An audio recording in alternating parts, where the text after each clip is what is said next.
Welcome! In front of me I have GARMIN Vivomove Luxe, and I'm gonna show you how to enable the phone notifications for this watch on the iPhone. Basically, if you want to receive the notifications from your iPhone on your watch. Before we start, if you want to receive the notifications from your iPhone on your watch needs to be paired with your iPhone via the Garmin Connect application. Once the devices are paired together, we can continue. And now we need to make sure that the required permissions are allowed for your iPhone and the Garmin Connect application to send the notifications to your watch. So let's open the settings on our iPhone. In settings, go to Bluetooth, find the list of my devices, and on it you should see Vivomove Luxe. Tap on the info icon next to it, and here make sure that the share system notifications option is enabled. If you don't see this option, open the Garmin Connect application. In the app, tap on More, scroll down, tap on Garmin Devices, select your Vivomove Luxe, go to Alerts, Smart Notifications, and here we have General Use, for example. Disable it, and then enable it, and wait a couple of seconds.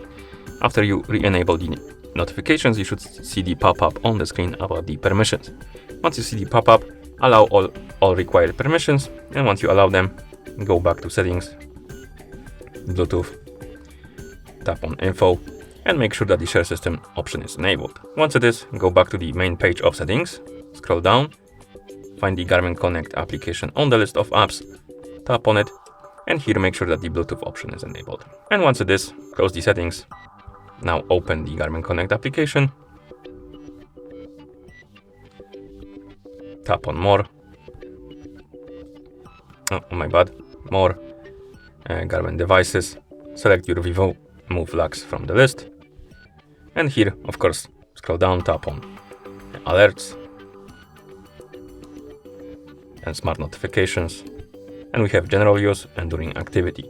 General Use is when you're using your watch normally and you're not tracking any or recording any activity. And During Activity is when you're tracking or recording the activity like running, cycling, and stuff like that. First, let's tap on General Use. Here we can turn on and off the notifications, and we can also select the type of notifications we want to see on our watch. We have all, calls and texts only, and calls only. So customize it to your liking, then go back, tap on During Activity, select the ones you like, and then go back to the device page. You'll see that the settings applied, and you need to sync the devices together to apply them on your watch. Or rather, settings were saved, but you need to sync the devices together to apply the settings. So tap on the sync button right here, wait until the watch is done syncing with your phone, and at this point you should be able to receive the notifications. So I'm gonna send myself a message on Discord. As you can see, we got the notification on our iPhone and also on our watch. And that's how you enable the phone notifications for this watch on the iPhone. Thank you for watching. If you found this video helpful, please consider subscribing to our channel and leaving the like on the video.